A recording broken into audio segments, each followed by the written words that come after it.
All right. Welcome back to the live show. It is your boy Genesis. Welcome to the Genesis show. It is currently 4:36 p.m. And of course, today's date is the 3rd of July 2025.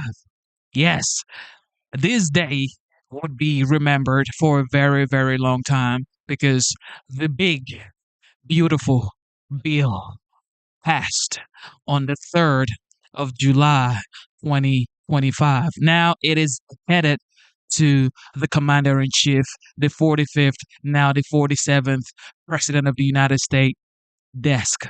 Okay, so now he would be signing that bill, and you know what it is, executive signing, and everything is going to be smooth and ready to go. All right, with that being said, we're going to run it back. We're going to see when Speaker Johnson makes his final speech. Of course, a lot of people had a lot to say about Speaker Mike Johnson, but you just have to be patient. Life isn't always smooth sailing, okay? Sometimes you're going to have ups and downs, but the most important thing here is Speaker Mike Johnson got this to the finish line, and he may as well go down as one of the greatest speakers that the Republican Party has ever had. I mean, there are a lot of great speakers, of course, but Speaker Mike Johnson may go down as one of the greatest as well. But listen to Speaker Mike Johnson right here. Don't forget, doesn't matter if you're a conservative, liberal, progressive, it does not matter. Even if you're a Democrat, Republican, independent, well, it's all the same. But the most important thing here is you are American, and then you love the idea of the American way. That's all we care about here. We love this nation. We believe the nation here, America, is the greatest country on the face of the earth. And with that being said, ladies and gentlemen, God is the greatest. Enjoy the show. Thank you.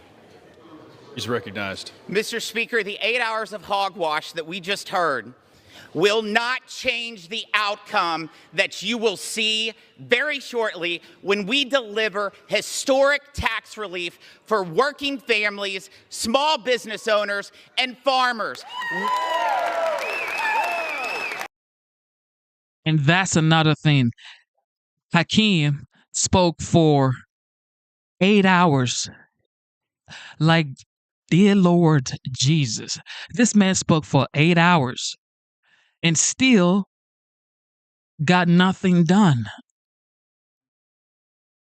Ooh, oh man. Look, it is time for greatness. Mr. What? Yeah. Mr. Speaker, I yield 1 minute to our great Speaker of the House, Mr. Mike Johnson.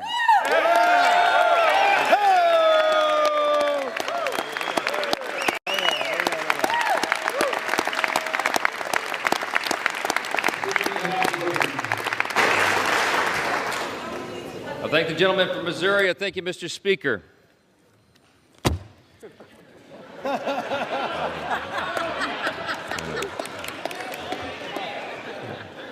Here we go. You know, Ronald Reagan said one time that no speech should be longer than 20 minutes, and unlike the Democrat leader, I'm going to honor my colleague's time and be a little more brief than that, all right?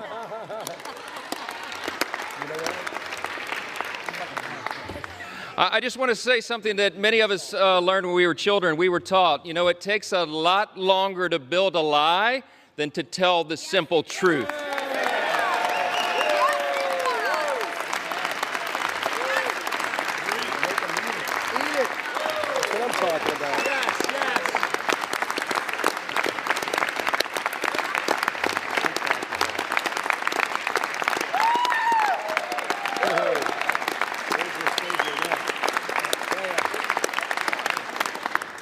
My friends and colleagues on both sides of the aisle, we've waited long enough. Some of us have literally been up for days now. But this day is a hugely important one in the history of our nation.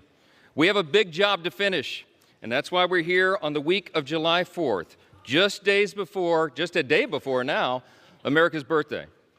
It was on that fateful day, as a Democrat leader acknowledged, that our founders pledged their lives and their sacred honor to this grand experiment in self-governance that we are now here to steward. It's an experiment that falls to us to guard and to protect it. We take that very seriously on this side of the aisle.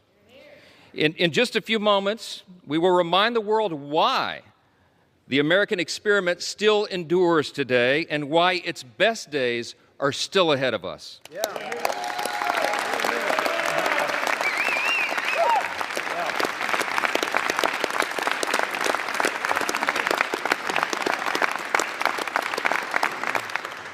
Mr. Speaker, with one big, beautiful bill, we are going to make this country stronger, safer, and more prosperous than ever before.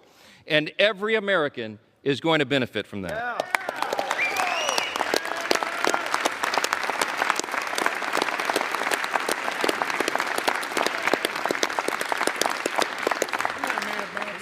Today, we are laying a key cornerstone of America's new golden age.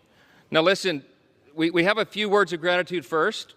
Scripture's been cited a lot this morning, I think mostly out of context, but what I will say, one thing that we know about Scripture is that we're supposed to give honor where honor is due, and that's what we do on this side of the aisle. I want to thank every single member of the House Republican Conference for their pouring their time and their heart and their expertise and experience into this process. I want to thank all of our amazing staff members, all of them. Yes.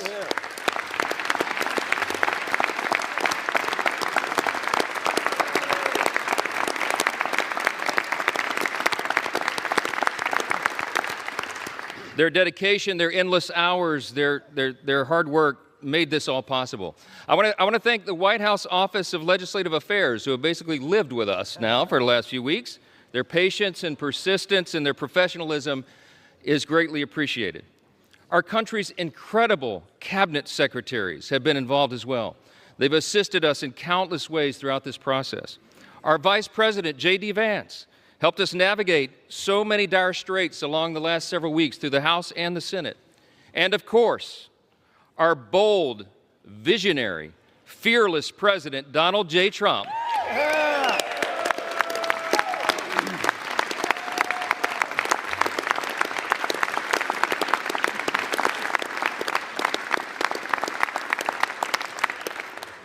President Trump is the creator and the champion of the America First agenda. We will deliver upon that today. We come a long way. We began this process really about 15 months ago. We had a sense and we believed that we would have unified government. We would have this moment where the Republican Party would be given control of the White House and the Senate and the House. And we determined to ourselves that we would not waste that historic opportunity. We've had spirited debates, we've had months of deliberation, and now we are finally ready to fulfill our promise to the American people.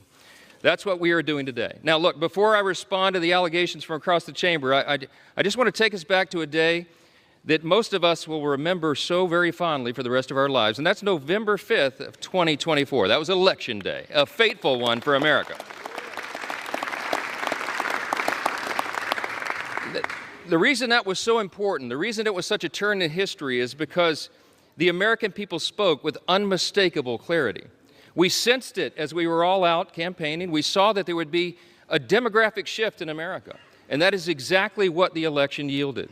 We, in our party, had a record number of Black and African American voters come to the Republican Party. We had a record number of Hispanic and Latino voters come to the Republican Party, a record number of Jewish voters and union workers and suburban women and urban voters. They came out in record numbers to join the Republican Party and the America First agenda with President Trump.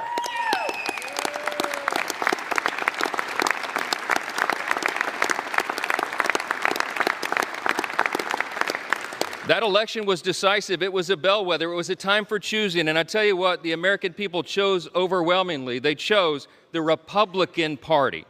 And the reason they did that, they didn't come hesitantly. They came with hopeful anticipation. You know why? Because this is not your father's Democratic Party, okay? Amen. They went so far, full speed, to the far left. And their radical, woke, progressive agenda, that nonsense that they tried to push on the people, was rejected by the people. Yeah.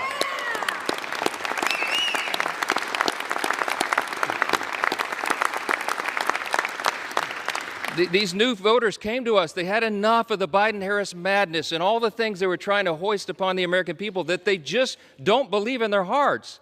And they were hopeful. They came to us with hope. They wanted us to restore common sense and accountability, and we promised to them that we would do just that. Those new demographics came to the Republican Party because of open borders wreaking havoc on their communities. They came because of weakness at home that fueled instability abroad, and because trillions in reckless spending put the price of gas and groceries further out of the reach for hardworking Americans. It wasn't right. President Trump and our Republican majority in Congress are fixing all of that right now. President Trump said this week, we're the hottest country in the world again.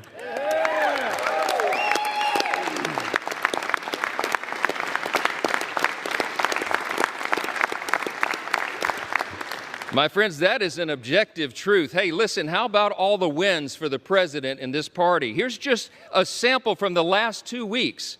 The headline today will be, the one big beautiful bill passes the Congress, okay?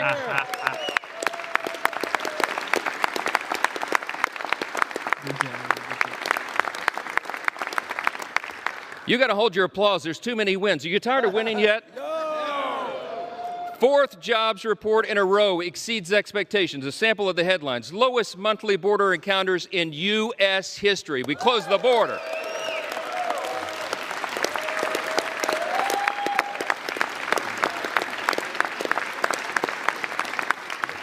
Last couple of days, a new trade deal with Vietnam and all the countries of the world, around the world lining up for that. UPenn agrees to ban biological men from women's sports.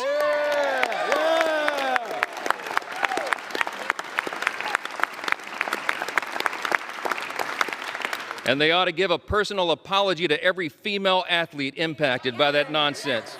Yes. Gas prices are at a 4-year low, my friends. The Air Force and Space Force both hit their 2025 recruiting goals 3 months early. Israel is agreeing to a 60-day ceasefire with Hamas. Successful strike on Iranian nuclear sites handles that problem. That's exactly right.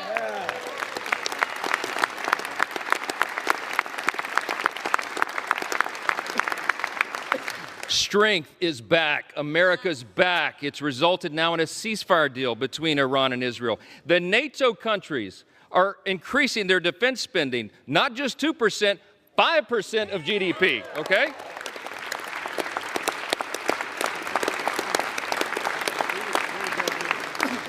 The president got in charge and got a Rwanda-Congo peace deal. The Supreme Court ended nationwide injunctions. How about that?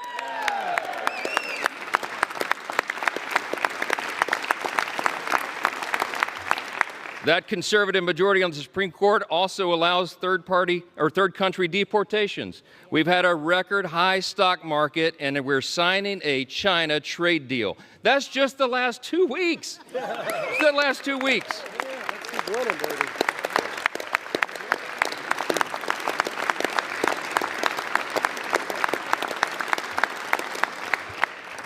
So many simple truths to share, and so little time to do it, because I want everybody to have a break here. But I just want to say this. It's really nice to hear my Democrat colleagues suddenly take an interest in working Americans again. Did you pick up on that theme today? Let's be clear. Working Americans stopped trusting Democrats a long time ago. That is a fact. They're looking to this side of the chamber. They're looking to the Republican Party and our principles to deliver the relief and the reform that they have long demanded and they most certainly deserve. This big, beautiful bill fulfills all the promises of the America First agenda. It is the people's bill. It is made for and shaped by the most diverse coalition of American voters in American history.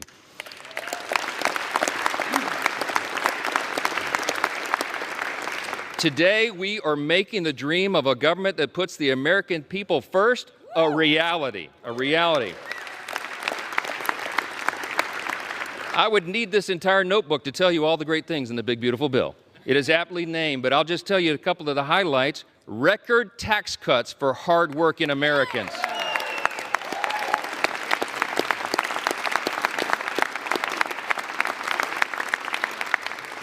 historic savings at the same time to end reckless spending.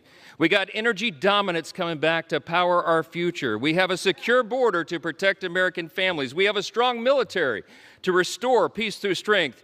And we have a government that is now accountable and responsive to the people once again. That's what we're delivering.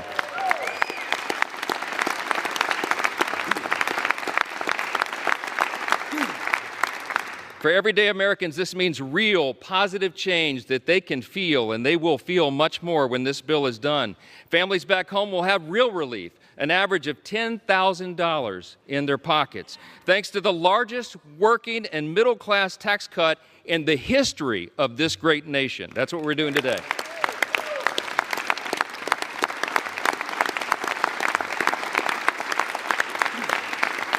You got hardworking Americans like our waiters and our bellhops and our hairstylists. They're going to keep 100% of their tips and overtime pay. That is money they earned. It does not belong to the government. It belongs to them, and they deserve to keep it.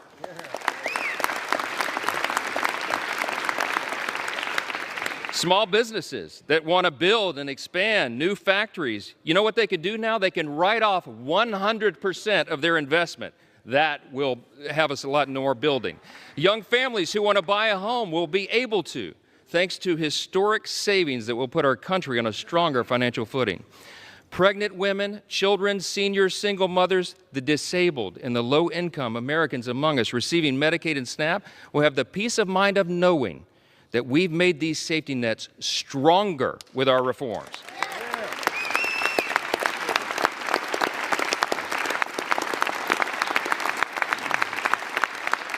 See, when Republicans are in charge, we bring common sense. We're going to make sure that Americans who do need and deserve those critical programs won't have to compete against people who can work but choose not to do so. That's not right.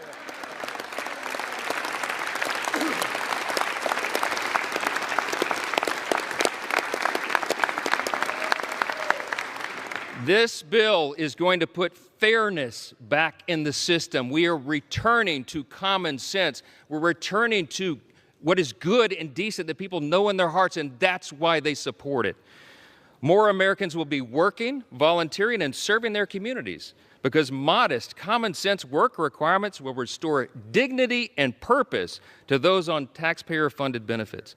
The bill will also mean that safer streets are available in every zip code around the country because our border will remain fully and totally secure.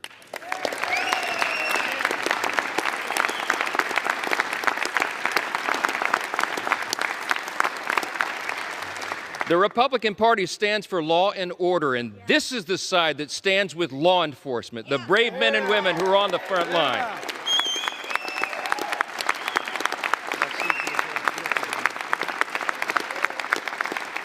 The idea that those who put their own lives on the line to protect us would be assaulted for doing their jobs is unconscionable. Law enforcement, I know you agree. I know, amen. Law enforcement will have the help of a border wall now that's 100% complete.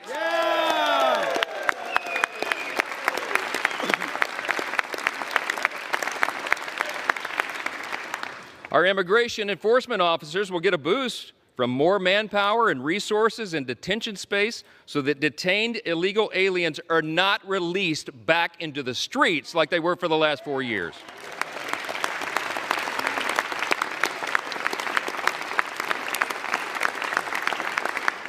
And our homeland can rest soundly again under the protection of President Trump's Golden Dome. That's what we're investing in. Look, any of these individual achievements would be historic victories for a Republican Congress or any Congress. And today we're delivering on all of them in one big, beautiful bill. That's what Americans can count on when we pass this legislation, and that's exactly what Democrats will vote to oppose today. That's a fact. We didn't write this bill for the Democratic Party or the elites or the media. This bill is for hard-working Americans, and they deserve it.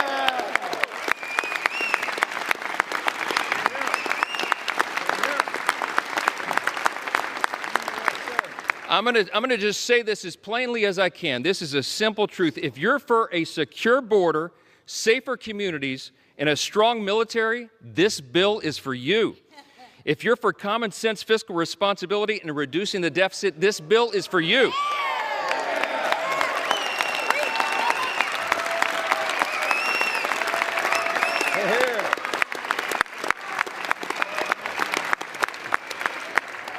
If you're for fair and lower taxes, bigger paychecks, affordable gas and groceries, and restoring dignity to hard work, this is the bill for you. Thank you.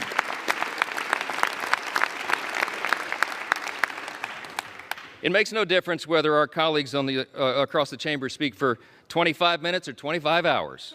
They can't change the truth.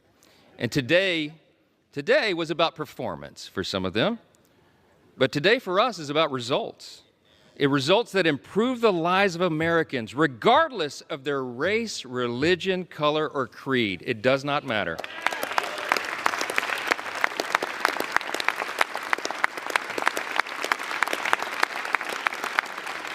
I tell you what, Ronald Reagan used to remind us you can always trust the American people, and we do trust the American people, and they can discern the difference. What they saw on display here today is that Democrats deliver performances and Republicans deliver results.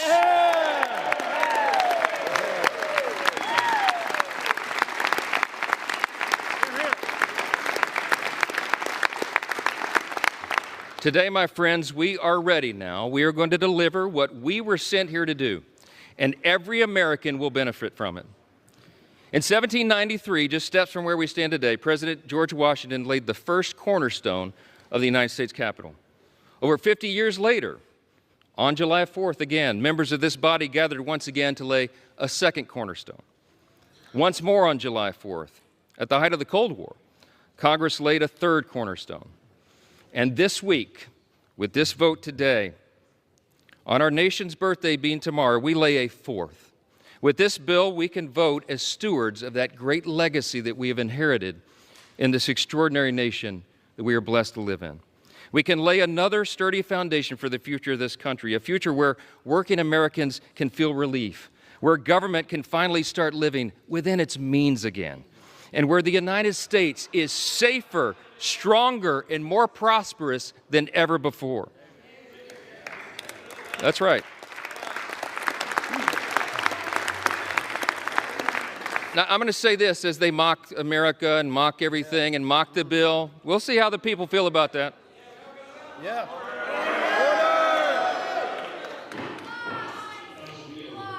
So listen, seriously, as friends and colleagues, really, across the aisle, what we celebrate tomorrow is the nation's birthday. Let's put the politics aside for a minute, and let's reflect on our blessings. No kidding, really.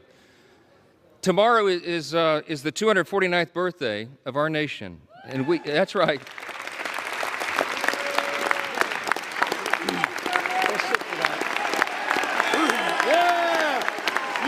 USA!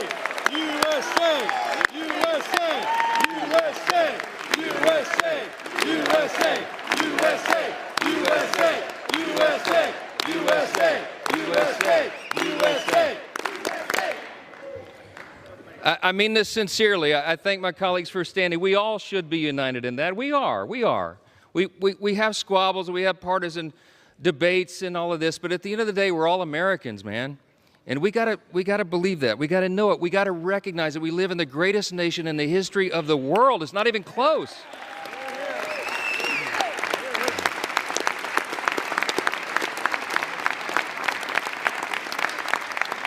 My friends and colleagues, we are so blessed. We should not take it for granted. We live in the most free, the most successful, the most powerful, the most benevolent nation that has ever been on the face of the earth. And there's a reason for that. The reason that we are the greatest nation is because we were built on the ultimate foundation. And the bold declaration that my friend Hakeem Jeffries articulated earlier is true. We unite under that. The bold declaration that we do hold these truths to be self-evident. What is a self-evident truth? It's something that's obvious. We hold these truths to be self-evident that all men are created equal. It does not say born equal, it says created equal. And that it is our Creator, yes. It is our Creator that gives us our rights. See, the powerful thing about that is we're the first nation in the history of the world that acknowledged that our rights do not derive from government. They come from God Himself.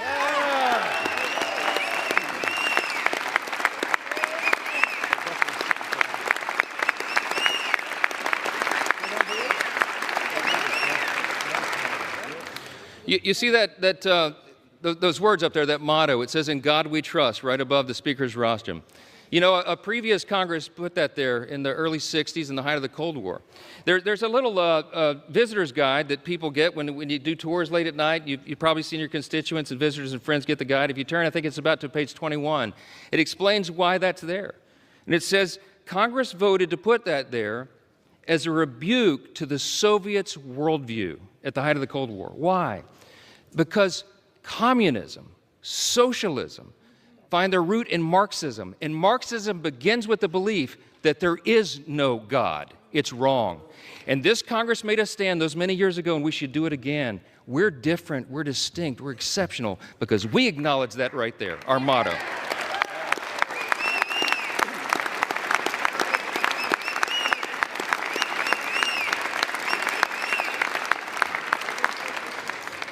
It doesn't say in government we trust.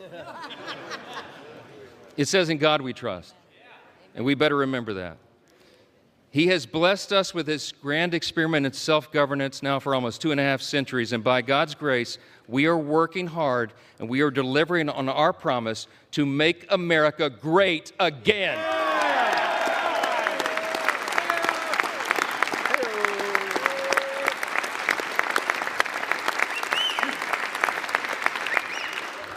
This is without a doubt the most important vote of this Congress, and I think this may be the most important vote that any of us take in our entire lifetimes.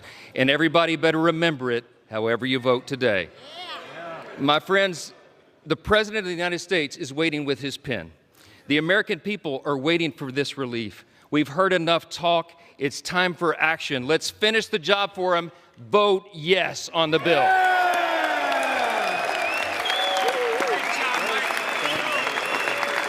Mike Johnson. With that, I yield back. Mike Johnson, ladies and gentlemen. Uh-oh. The gentleman yields, and all time for debate has expired. Mike Johnson, ladies and gentlemen.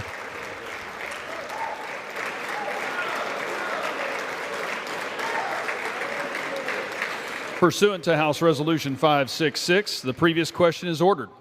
The question is on the motion by the gentleman from Texas, Mr. Arrington. All those in favor say aye. Aye. Those opposed, no. No. The ayes have it. The motion is agreed to.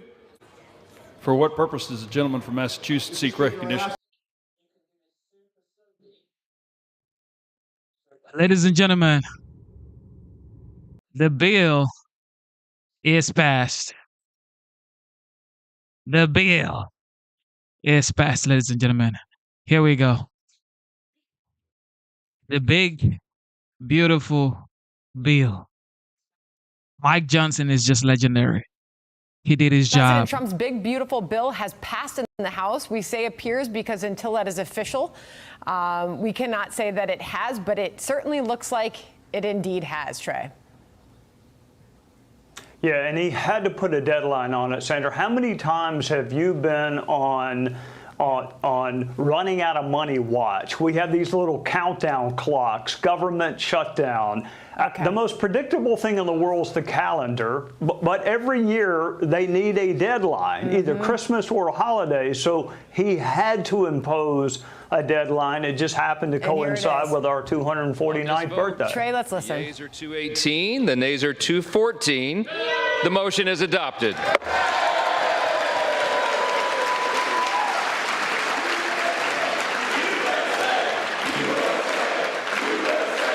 USA.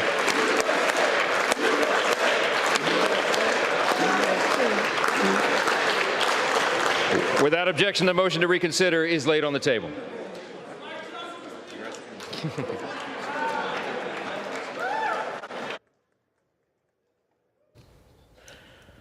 All right, Trey, there you have it. Your reaction, Speaker Johnson making it official.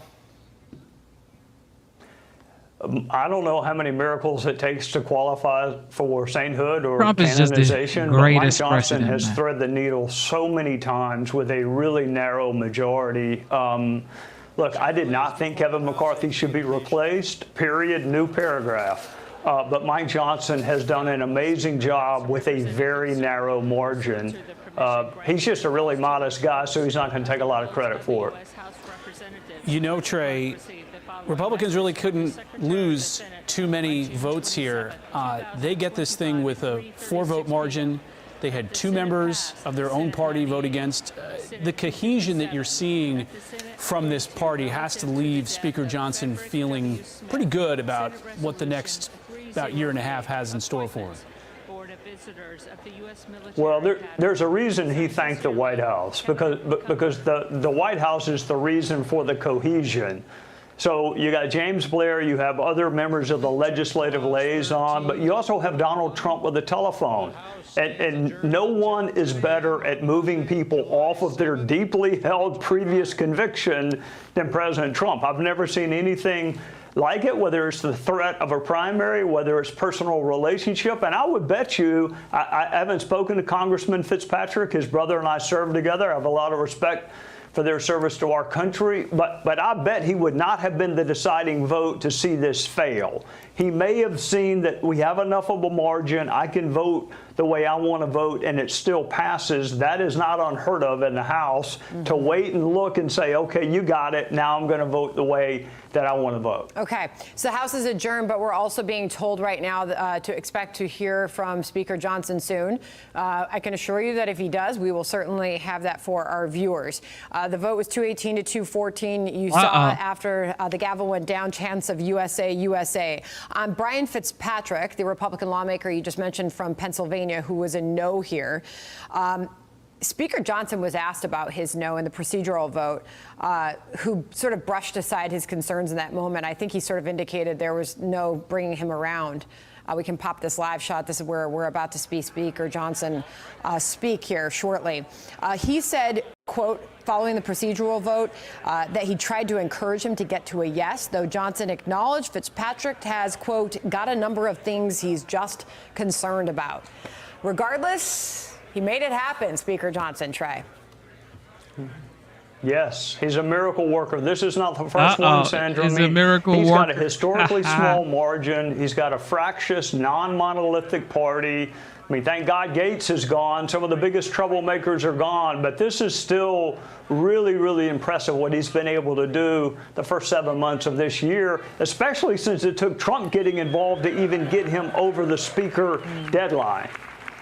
You know, Trey, you look at Congressman Fitzpatrick, right, and he's in a Harris district in 2024. There aren't many of those districts remaining where you have a Republican representing a district that was won by a Democratic presidential candidate and vice versa. We are really seeing a much different mix-up in Congress where those middle-of-the-road districts have begun to disappear, no? No, that's right, but they are the majority makers. Yeah. So California, New York, New Jersey, those are blue states. But Mike Johnson would not be giving a speech right now if it weren't for Republicans like Mike Lawler who were able to win in blue states. And it's different winning in New York than it is winning in Macon, Georgia. And Republicans have to understand that. The same argument won't work in the South that will work in the Northeast. And the party's got to be big enough to embrace that. Trey, we're watching live what appears to be where Speaker Johnson is going to speak soon. Obviously, he's going to take a victory lap, but then it's get right to work here. A lot of promises made to the American people, Trey, and one of which, as far as the economic promises made, I mean, this is big promises of growth, but already an administration that has shown a lot of growth. But surely, keeping the taxes lower was a huge goal and a huge must for this administration. And you're going to hear them take a victory lap, but it's get right to work after that. And selfies. There's also selfies. Yeah, well, I mean, the security, you can take a victory lap on that right now. I mean, the border's a non-issue. It's going to take a while for the manufacturing jobs to manifest themselves. It's going to take a while for the next year's tax return to come to fruition. So preach patience, but also take the immediate victories. I mean, we don't even talk about the border anymore. Trump has closed the border. Who would have thought that was possible 2 years ago? Take the immediate. Mike is not going to brag, I can tell you that. He's a very genuinely modest guy. Right. He'll give the credit to others, but he will push back on what Hakeem said. Large chunk of the Republican I'm telling you, man, Speaker Mike Johnson, a lot of Republicans had stuff to say about him, but I said, be patient with Speaker Mike Johnson. That man, he's a diligent, hardworking man. Look at the bill passed. Here we go. Well, good afternoon, everybody. It is noon, right? Listen, 6 months ago to the day, I spoke on the House floor about my optimism for America's future. I was optimistic because the American people gave Republicans a historic opportunity, an opportunity to enact the largest tax cut in American history, to finally secure our borders and unleash American energy, an opportunity to put America first again.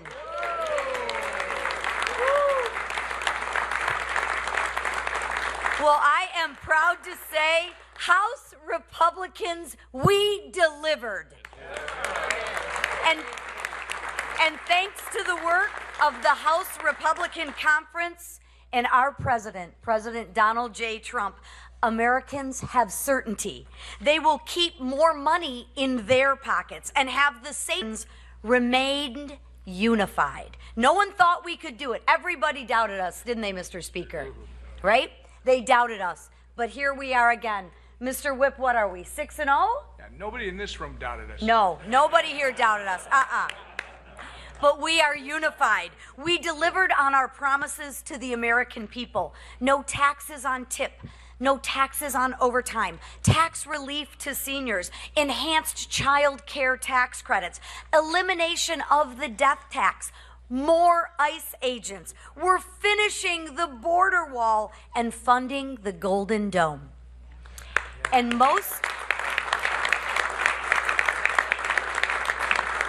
for all the fear-mongering that goes out there from the Democrats, we actually secured Medicaid for those who need it most. Vulnerable Americans, pregnant women, and the disabled. Compared to the Democrats, who would rather give Medicaid to illegal aliens and MS-13 members. Democrats are fear-mongering because they have no vision, no plan, and no leader.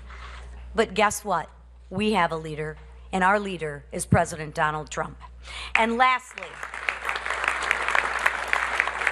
let's not forget that actual fiscal sanity is being restored. Because of our work, the One Big Beautiful Bill Act is headed to the president's desk for signature. And today marks the end of the waste, the fraud, and the abuse of American taxpayers' dollars. It marks the end of higher gas prices, the end of higher energy costs and higher grocery bills. And because of the One Big Beautiful Bill Act, Joe Biden's border crisis is over.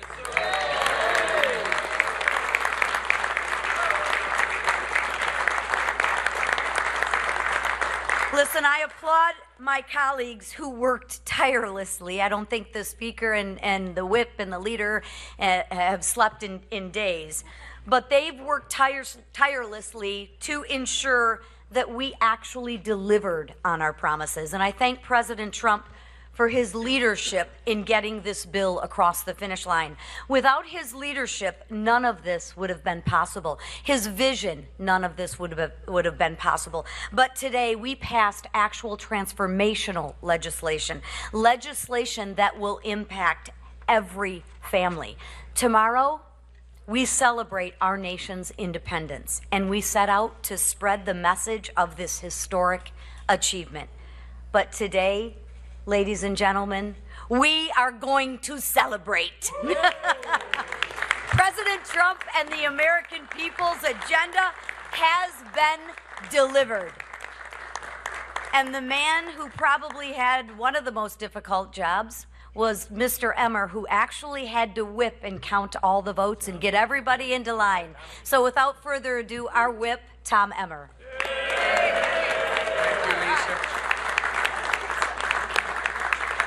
Uh-oh. You know, Mr. Speaker, they always complain about such a small majority, but for us old hockey players, it's just fewer numbers to count. It works out much better. On November 5th, Americans elected a Republican House, a Republican Senate, and a Republican President with a mandate for change, a mandate to undo the failed policies of the last 4 years and to deliver on President Donald J. Trump's America First agenda. Today, we're all proud to report that by passing our one big, beautiful bill and sending it to President Trump's desk to be signed into law, we are fulfilling that mandate. This is a once-in-a-generation piece of legislation that secures our border, unleashes American energy, allows families to keep more of their hard-earned taxpayer dollars in their pockets, cuts waste, fraud, and abuse in government programs like SNAP and Medicaid, modernizes our air traffic control system, strengthens our national defense, and so much more, all while implementing the largest cut in mandatory spending in our history. To put it simply, this bill is President Trump's Make America Great Again agenda being codified into law. From Minnesota to Texas and Maine to California, there are wins in this legislation for every single American. And I couldn't be more proud to be part of the Republican team that got this thing across the finish line. I want to say thank you to our Speaker, Mike Johnson. Let's go, Mike. Let's go, Mike. Right.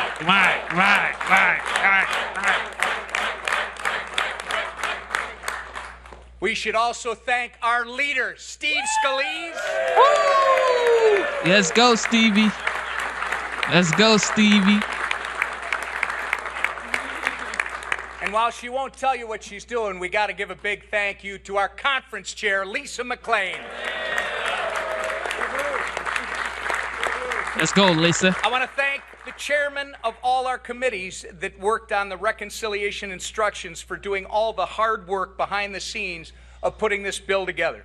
And most importantly, and people who know me know that it's about the team, I want to thank the members of our House Republican Conference for uniting as a team and getting this thing done.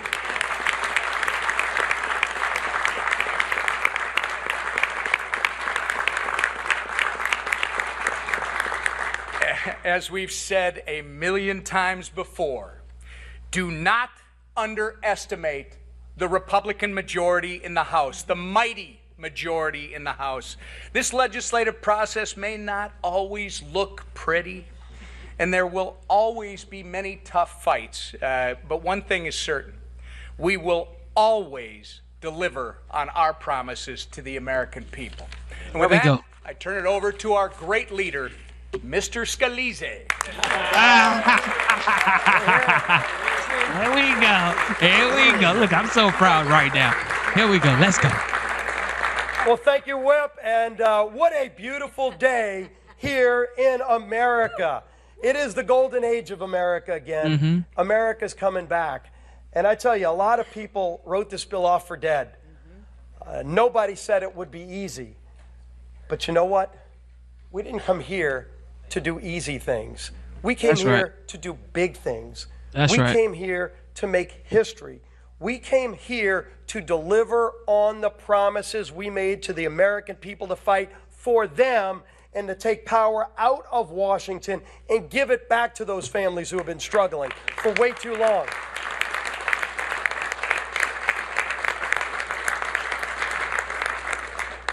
Now, we had a little bit of debate on the floor today. You got to see a difference between the two parties in Washington, maybe more crystallized than we've ever seen before. And I think that's a good thing. I hope America watched all of it. Watched Democrats falling asleep behind their leader as he went on and on trying to scare the American people with lies, with scare tactics, with depressing stories about things that will never happen unless Democrats keep running this country. But the American people said, we will not live in fear. We are not a country of fear. We're a country of hope. We're a country of optimism. We're a country that believes our brightest days are ahead, and they elected Republicans to deliver on those brighter days.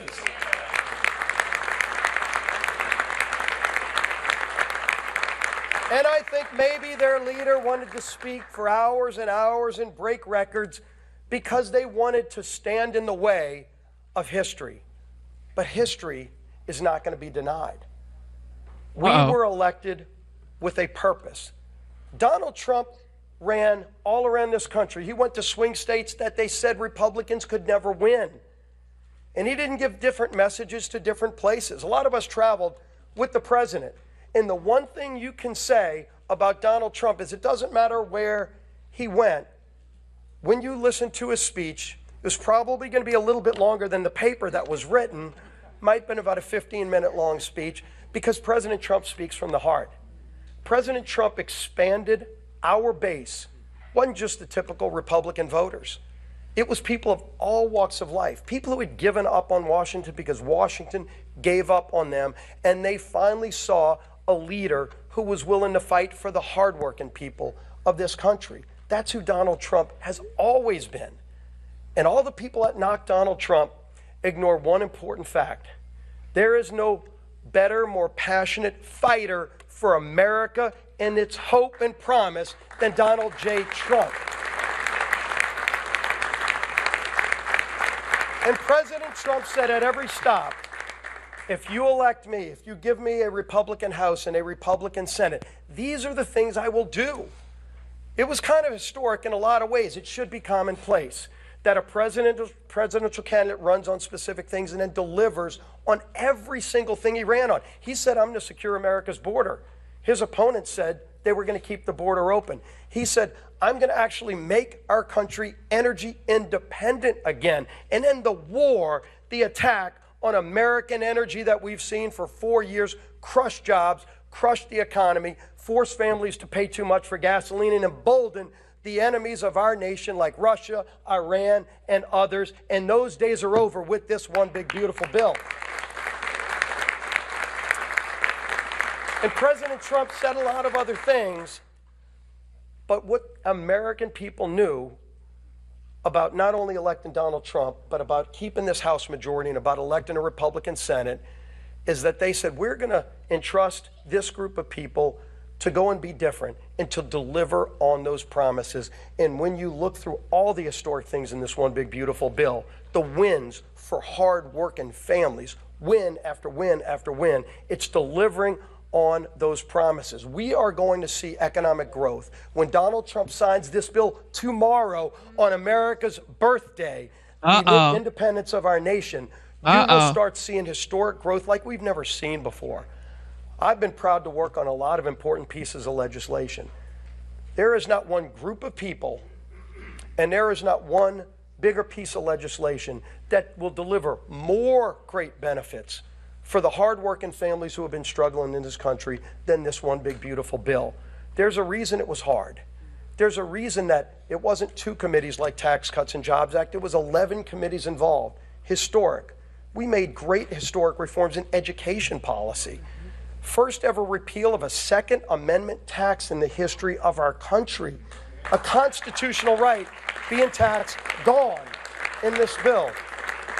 You've heard about a lot of the other provisions. One of the things you didn't hear about is school choice. Federal school choice for the first time ever. So low-income families will have an opportunity to get their kids out of failing schools. Every Democrat voted against all of those things. And they're going to have to... Why would you vote against school choice? Can you imagine now that the big, beautiful bill has passed? We can now take our children, those of us who live in low-income communities, we can have a choice to take our children to a better community. Even if we don't live there, we can send our children to those schools in those better communities. Of course, this is a win for every single low-income families. Can you imagine that? You live in the ghetto. Okay, you live in the ghetto, ladies and gentlemen. And now you can send your kids to the Porsche de la Creme high school, as long as it's public school. I mean, come on, y'all. Explain that. Once the lies and the hot air and the long-winded speeches are over, people are going to go, I'm better off today now that this bill's signed into law and all the things you said didn't happen, but the great things that Donald Trump and this Republican majority promised did. And that's the testament to the non-ending hard work of this group of people. And I will tell you, I've worked alongside a lot of leaders, and I've been blessed to be a part of leadership in majorities mostly, minorities too. It's a lot more fun to be in the majority. But you get in the majority to do the big things, to do the hard work. And believe me, this was hard work. You all know it. You all know how many times this bill could have died if we just said, you know what, it's probably not going to get there. There's a lot of reasons why you could say it's just going to fail. But this group always said from the beginning, and we told you this and we meant it, failure's not an option. Because the American people are counting on us. There's too much at stake. There was too much at stake from the very beginning, and we knew the power of what this bill will do for those families who were counting on us. And so every time it would have been easy to give up, we just thought about those families who entrusted us with their vote, and we had to deliver for them. We figured out a way to come together. People you never would have thought showing up voting yes. And I will tell you, all the leaders I've served with, I don't think there's one that held this group together. Complicated majority, narrow majority, narrowest we've ever had. We were down to 2-vote majority at the beginning of this process. And Speaker Mike Johnson never one day wavered on his commitment. Donald Trump absolutely was our closer, and Donald Trump never stopped. Every day was there in the fight. Who do I need to call? What do I need to do? No president more directly engaged. And believe me, tomorrow at the White House, you're going to see a proud president who's ready to deliver on his promise to the American people. But this bill wouldn't be heading over to the White House tonight without the incredible yeoman's unwavering support of Speaker of the House, my dear friend, Mike Johnson, our leader.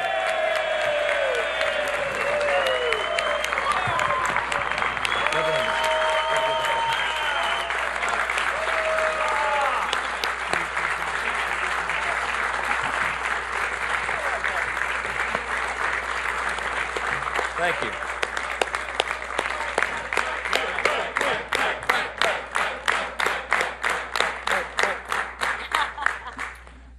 This is the vote tally card. We're going to frame this one, okay? 218, 214.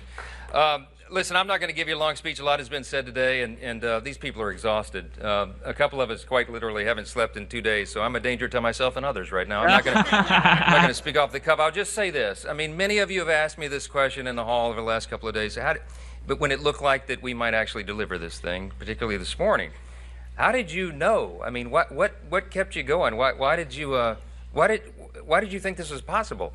You guys made an audacious plan. You brought the most comprehensive, complicated piece of legislation, probably, arguably in the top 2 or 3 in the history of the Congress, with the smallest margin in U.S. history, which we had for a big chunk of the first 100 days.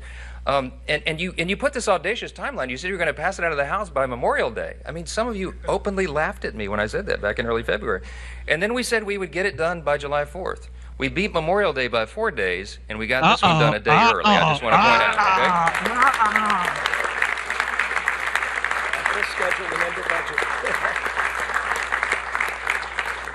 So the question was, I mean, like, why? Why did you do that? Why did you think that was possible? Because I would sum it up with one word. It's belief.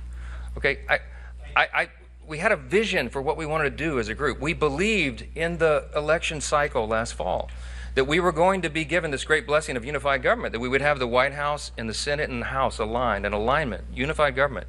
And we did not want to waste that opportunity because we understand the history that comes along with it, the opportunity that we can do for the country, and we believe that we would have that chance. And then I believe in the people that are standing here behind me. I believe in this group, every single one of them individually. Some of them are more fun to deal with than others, you know. I mean that with the greatest level of respect. I love every single one of my colleagues. You know, even the ones I got to spend the more time with, right? because everybody's here, their motive is right, their heart is right. They're trying to do right for their constituents. They're trying to serve the greatest nation in the history of the world that we're going to celebrate tomorrow. We don't take that lightly.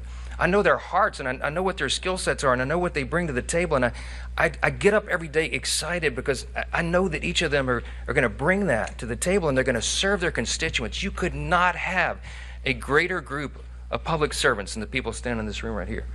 They will give their all for this country. And man, that's what the framers intended when they put this thing together 249 years ago. This is what it was about. So I believed in this vision. I believed in the group. I believe in America. I believe we have the greatest nation. The greatest nation on the face of the earth. Period. I'm going to say this very simply, and everybody here would articulate it in their own way. We had a tough 4 years before this last election cycle. America we were in deep trouble. And we knew that if we won, and we believed we would, we knew that if we got unified government, we'd have to quite literally fix every area of public policy. Everything was an absolute disaster under the Biden-Harris radical, woke, progressive Democrat regime. And we took the best effort that we could in one big, beautiful bill to fix as much of it as we could. And I am so grateful to God that we got that done as we did. Because of the dedication, yeah.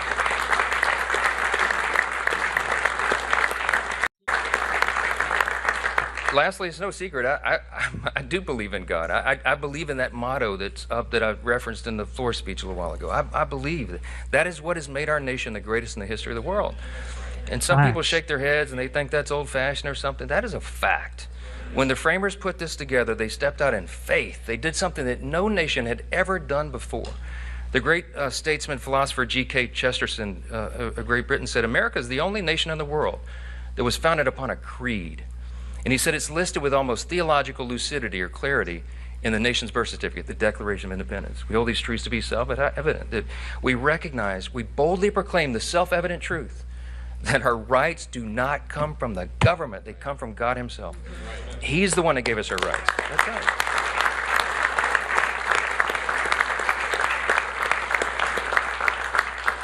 Abraham Lincoln said in the Gettysburg Address, we are dedicated to this proposition, to one nation, under God. A government of the people, by the people, for the people, shall not perish from the earth. This is an experiment.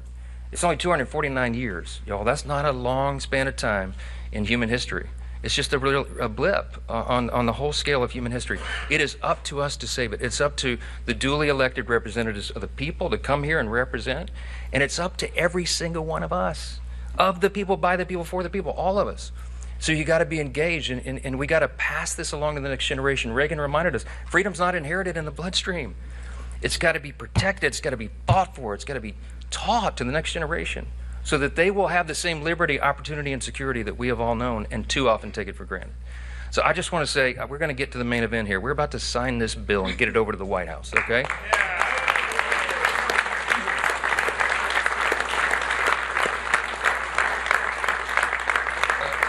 Some of these men and women have got to go catch flights and stuff. So we're going to sign this real quick, and I'll take a few questions. But I just want to say this: do not take for granted what we have been given, this grand experiment in self-governance. We can preserve it, but we got to do it all together. God bless you. Thanks for being here. Appreciate it. Man, I'm so happy, man. I'm so happy. Even if the only thing that benefits you is that you can send your children to the school of your choice, if that's the only thing that you get out of this bill, which you're going to get more because there's no tax on tips, no tax on overtime, low taxation for every American, whether you own a business, LLC, or self-employed, whatever you do, working 9 to 5, you will be taxed at a low rate. It's not just for business owners or billionaires or millionaires or small businesses. It's for every single American. If you just calm down, go listen to the entire bill. We streamed it. It was read for 15 hours. They read every single bill. All right? So, look, this is for America, right? This isn't just for billionaires like most of you think it is because CNN told you so or MSDNC told you so. Actually, go listen to it. All right? All right, here we go. So we're going to bring in now Republican Congressman Greg Steube of Florida. He's a member of the House Ways and Means and Intelligence Committees. Congressman, thank you for joining us. I know it's been a long night, now a long morning for you guys. But look, you're on the 1 yard line, right? You just got to wait for Hakeem Jeffries to finish speaking on the floor. Are Republicans ready to land this plane? Yeah, I mean, you're not hearing from any members. You got the rule passed last night. You're not hearing from any members that they're a no on the actual bill, except for Mr. Massey. So I think we're going to be able to land this plane as soon as Hakeem Jeffries gets done talking. I don't know how long he's going to go. Originally, they thought he was just going to speak an hour, and he's still speaking. So the moment he's done, the speaker will then have probably a minute or 2 minutes to speak. Actually, he can speak as long as he wants to, but he's not going to speak for 8 hours. We're done with this. We're past the bill. We're past it. All right. How are you going to deal with the $9 trillion that's coming due this year? We'll just turn it over. Oh, well, let me tell you that we're going to do it this way. We're going to turn it over short term because we have a stupid person at the Fed. If he would lower the rates, but I don't want to have to pay for 10 years debt at a higher rate. And then we're going to get somebody into the Fed who's going to be able to lower the rates. We should be at 1% or 2%.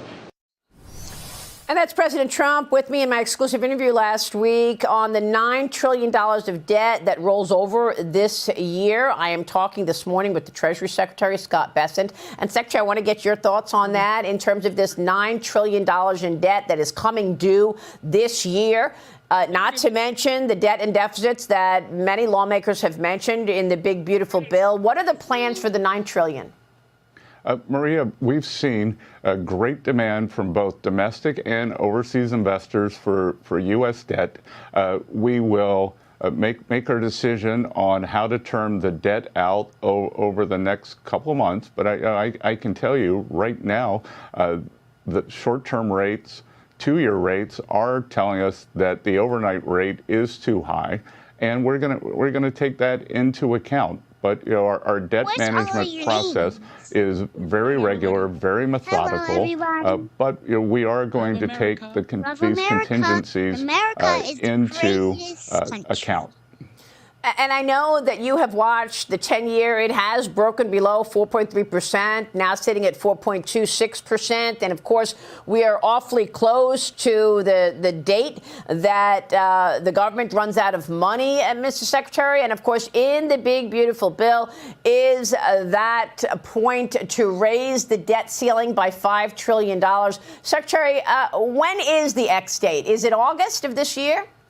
Well, Maria, at 7:45, we won't have to worry about the X date anymore. This should get us well into 2027, and we'll go from there.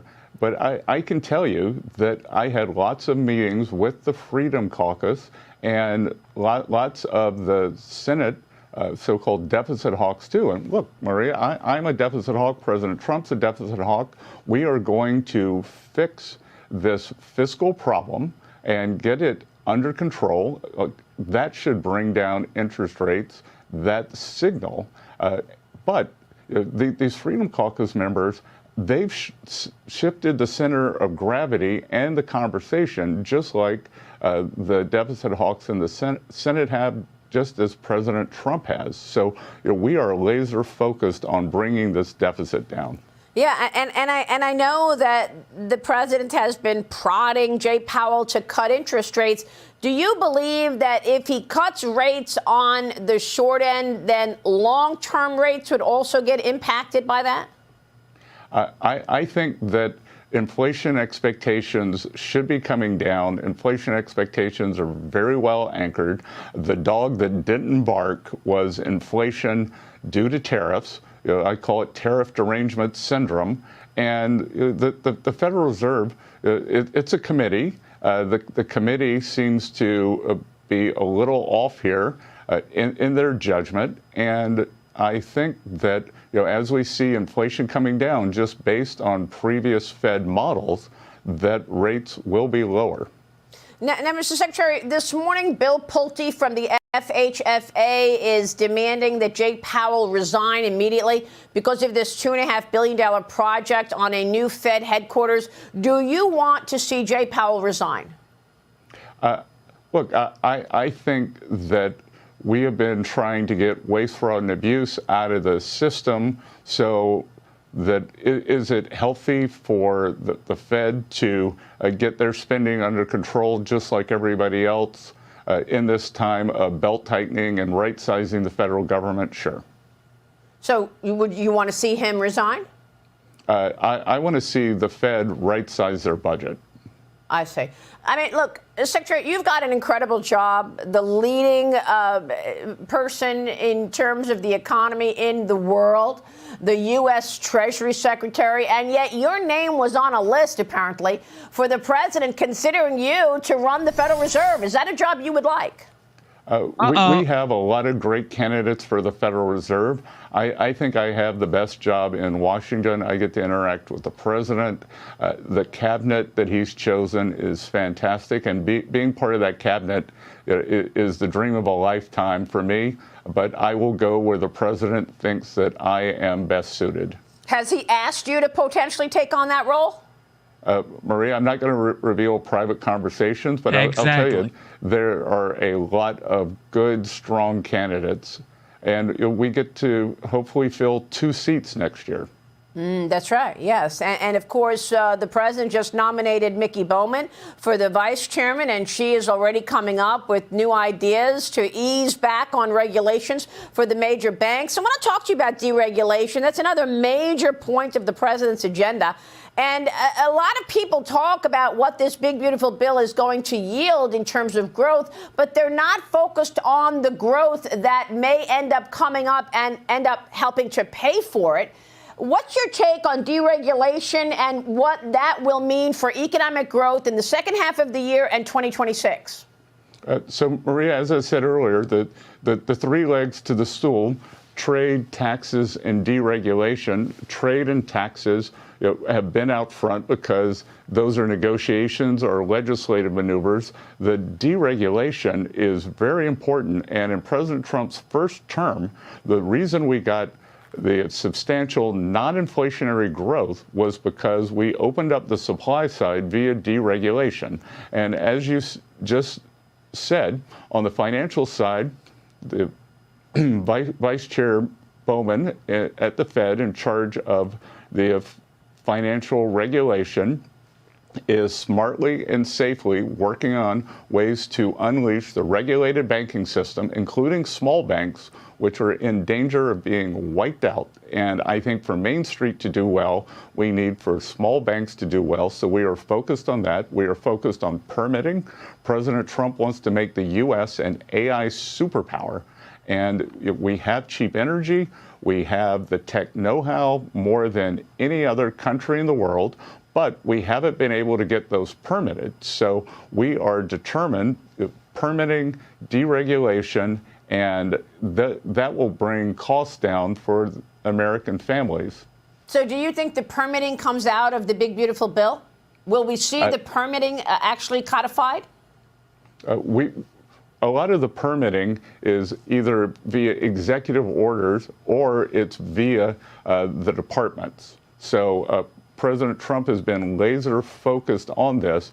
As a builder himself, he understands the process and is very good at expediting these things. So, if we are going to be an energy superpower, if we are going to achieve AI dominance, if we are going to build pipelines, then this permitting crisis has to be solved. If we are going to get more lending back into the regulated banking system, then we need to fix this overregulation that came out of the GFC in the financial services industry. And what would be an appropriate growth level that we should expect for the second half or for 2026 economic growth? I think we could see growth in excess of 3%. We've got this great AI productivity boom. We couple that with the deregulation, these trade deals. We've got money coming in from overseas in terms of foreign direct investment in the trillions. Once the bill passes at 7:45 today, business will have great certainty, as we talked earlier, about the full expensing. So I would expect in the third, fourth quarter, you are going to see factory announcements like we haven't seen. that until this bill was passed, American businesses could not be 100% sure that if they broke ground, they would get the full expensing. Yeah. This morning, they will have that certainty, and I think we could see a real acceleration from here. And I know Greatness is here. Here we go. All right, what's going on in New York with this new guy? All right, this is a Fox News alert. We are monitoring the House floor in Washington, D.C. as voting on Donald Trump's one big, beautiful bill. It is expected to begin at any moment. There'll be friend Stephen A. Smith. He says if that happens, the Democrats have no chance of winning any future elections. Joining us now, the man himself, star of ESPN's First Take, host of the Stephen A. Smith Show, the one and only Stephen A. Smith. What's up, my brother? That's doing? your party. That's your party that picked him. Listen, first of all, Not my don't party. go lying That's your to party. America and saying such incendiary stuff, talking about I'm Hannitized. Watch your mouth. That's going too far. That's just going too far. You need to stop that right now. Don't do that to me. Don't do that to me. But I got to admit to you, listen, Donnie, I was very surprised that he won. He won for the Democrats with the election over Andrew Cuomo specifically, and that he's going to be the Democratic nominee for the mayor's seat in New York City, considering what he was proposing. I'm not here to denigrate him in any way. I don't know the man. I don't know all of his policies. I'm not trying to do that. But when you talk about, free child care and free buses and all of this stuff, it's like free. It ain't going to work. It's not going to work. That is a doomed scenario. And you left out how I mentioned you on my YouTube show, Sean. I mentioned Sean Hannity because I said Sean Hannity doesn't hesitate to throw out AOC, doesn't hesitate to throw out Bernie Sanders or Jasmine Crockett. That is not an accident. I'm inclusive. It's not an accident. Stephen A., I'm inclusive. I play them often on the show. I want people to be very aware of who they are. Yes, I'm sure you are. Very clear. That's a beautiful word to use, non-offensive in the whole bit. It's unbelievable how slick you can be. It really is. You're really good. You're really good. But I got to tell you something. I'm just saying, you're not. If you're the Democrats, and you hear me and hear me good, if you want a chance in the midterms, if you want a chance for the presidency, you better not lean far left the way that you did in 2024. Right, Stephen A. It will not work. It won't work. Starting tonight, let's go back to your party. It's your party. You say you're a Democrat. You're trying to help your party. Tonight, I'm an independent. Your party. Okay. Right. Oh, now he's an independent. Are we done with the playing the game that Stephen A. might run for president as a Democrat? Can we get over that game? Can you just say, I'm never doing it, not going to happen ever? You don't want to say that because it's great press for you. Hold on. I'm not going to say never if the American people, reached out and said this is what we need. I mean, I might have to think about it. But I have no intentions. You are out of control. I have no intention. My friend, I have no intentions of doing so. I got a better life. Listen, man. Listen. We care about this country, don't we? Listen, I want to thrive. You're right about this. I want to thrive in economy. I want national security. I want our borders controlled. I want all of those things, okay? All right, then we can make a legitimate argument and we'll debate. Stop. What? At this hour in Washington, guess what? The Democrats, they are voting against what would be the largest tax cut in history. They are voting against, no tax on tips, overtime, Social Security. They are voting against securing our borders, deporting criminal aliens. They are voting against energy dominance. They're voting against a stronger national security. They are voting against reforming our disgusting educational system. That's your party, not mine. I want to tell the American people right here on this top-rated show that I would love to threaten Sean Hannity by telling him I'm going to do the same thing to him when he comes on my show, but he does the same thing on my damn show. So there's no hope for me at all. You understand? Here's the deal, y'all, because you keep talking, you won't let me chime in here. I understand what you're saying the Democrats are voting against. So is Senator Tillis, Senator Paul, Senator Collins. You got 3 Republicans that said, "Oh no, no, no." You got, you got Stephen another. Stop obfuscating. You got Chip Roy and others that are speaking against it. They weren't happy about it. Here's my question. Wait a minute. Right now, Democrats are voting against the largest tax increase, against the largest tax cut in history. By doing so, They are voting for the largest tax increase in history. They are voting against hardworking men and women. No tax on tips, no tax on overtime, to make you smile. no tax on Social Security. Hold on. They're voting for more open borders after the disaster of Biden and Harris. They're voting no excuse for that. For a weak national defense. They are voting against, they're voting for higher energy prices. That's what they're voting for tonight, Stephen A. That's in that bill. What they're saying, however, is that whether it's the bipartisan Congressional Budget Office speculating that a $3.3 trillion in debt is going to be accumulated over the next few years, whether it's Rand Paul and others saying that the number is going to be around $10 trillion over the next several years. You have people that are concerned about our national debt, which has already eclipsed $37 trillion. Okay, that makes tell that sense. to hardworking men and women. Hold on. I will tell you this. Got something that's going to put a smile on your face. Now, I heard the Democrats complaining about the increase in Medicare and all of that stuff. My boy Jeff, who you spoke to on the phone, my buddy, a few months ago. Remember him? Did. He texted me to say, Hannity is right. It ain't the feds. Those are the states that are doing that to Medicaid. And he made sure to make it a point when he knew I was going to come on the show tonight. So you got my boy in my ear talking about how right you are. All right, let me help you. What I'm saying to you is that you got Republicans that are lamenting it. So Ronald Reagan lowered the top marginal rate from 70 to 28%. All right. What do you think happened? What do you think? Well, it's supply side economics, which is what is being applied here. And then remember, President Trump has $10 trillion in committed investments in manufacturing coming online in the next 4 years. High-paying career jobs, energy dominance, lowers gas prices, the lifeblood of the world's economy. Supply side economics. Reagan doubled revenues by dropping taxes that much. That's the fallacy. So the left does not seem to understand. They think the only way to increase revenue is to pick the pocket of every American that is killing themselves, that is overtaxed, not undertaxed. Somewhat of a rhetorical question, but since you like to talk, I'll give it to you. Is it true that by and large, over the last half century or so, the economy has been better under Democratic leadership than Republican leadership? Yes or no? False. Ronald Reagan, 8 years. Okay. Longest, you would know better than me. I'll give you the numbers. Yeah, longest 70 to 28% top marginal rate.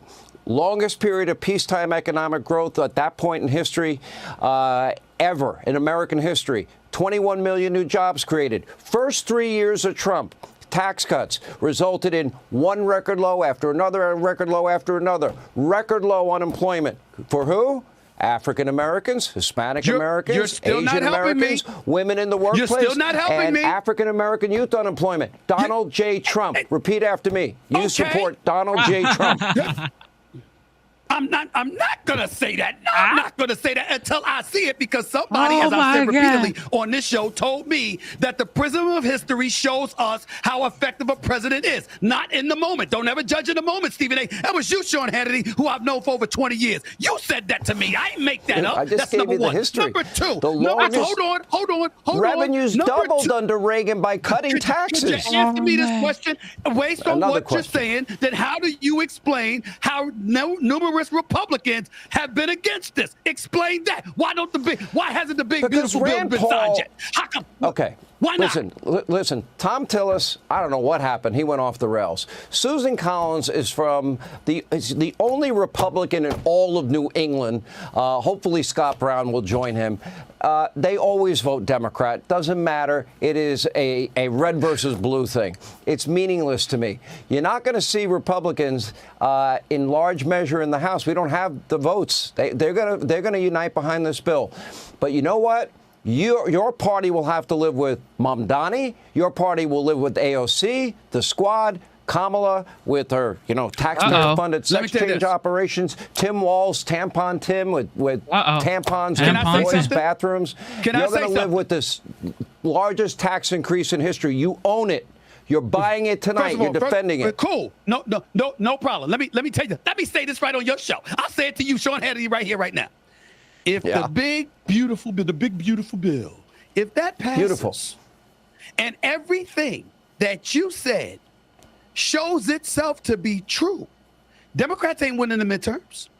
And they damn sure ain't winning the presidency in 2028. Damn sure. They will have deserved it if indeed what you say and what Trump is saying about the big, beautiful bill, because it's big and it's beautiful, if it's true, then we're not going to have anything to say, Sean. We're going to fight. So I hope it passes just for the sake of finding out, okay, how real is this? How effective is this going to be? Is what this man said going to come to fruition? Because if it doesn't, first of all, you know me, I'm going to record you. I'm going to tape it. I'm going to run it back. I'm going to remember everything you said, just like you do to everybody else. Just so you know. I'm going to remember. I'm going to hold on to it, Sean. I'm going to hold on to these sound bites. They're not going away. They're not going away. We'll see. All right. We love you, Stephen A. Always fun to have you. Same here, buddy. Hey. Ladies and gentlemen, thank you for tuning into the live show. It is your boy Genesis. Welcome to the Genesis Show. The big, beautiful bill has passed, and tomorrow, the legend, the OG, the 45th, now the 47th President of the United States will sign that bill into law. Now, I'm considering maybe not homeschooling my kid anymore, but, who knows? Because I see it as like a very great school, probably like 20 minutes away from me. I might want to consider that school, but my first choice would be homeschooling. But who knows? With this great bill, we could do anything, all right? Instead of looking for perfection, seek for consistency. Never give up on yourself. Never give up on your dreams. Never give up on God. Believe in yourself. Believe in your dreams. And believe in Almighty God. God is the greatest. America is the greatest nation on the face of the earth. I love this country. I came into this country about 8 years ago. Well, 8 years ago now. And I'm thinking to myself, how positively my life has changed. I am grateful for America. I love the people in this country. If you are here legally, God bless you. But if you're not here legally, if you're here illegally, I'm sorry, okay? You just have to come into the United States through the right process. It is just what it is. All right. Fathers, thank you so much for your hard work. And fathers, spend some quality time with your kids, because your kids are yearning to have time with you. I promise you that. They want to have quality time with you. So spend some time with them. Shout out to the mothers as well. You ladies are awesome. What else? The big, beautiful bill has passed, man. That's all I can tell y'all. We will be back probably later tonight, but I got to take my beautiful, gorgeous daughter to eat right now. There's this nice Panda Express food that I like. And also, we're going to go to the tennis court. She loves playing tennis and she does gymnastics. So we're going to have some father and daughter moment this evening. Well, we've been having that all day, but it's going to be special this evening. So, ladies and gentlemen, have a good time. God is the greatest. God loves you. Life is beautiful if you believe it is, okay? We all going through something crazy, loss, grief, mental situation, lack of financial situation. Everybody's going through some sort of problems, okay? But you cannot live your life based on your problems. You have to see a brighter future. You have to put a smile on your face. You have to just go outside, take in the fresh air, free of charge from God. A lot of people cannot do it. A lot of people are in the hospital buying oxygen to survive. If you can breathe, go outside, taking the deep breath, and just be grateful that you are alive. All right? Can we just do that?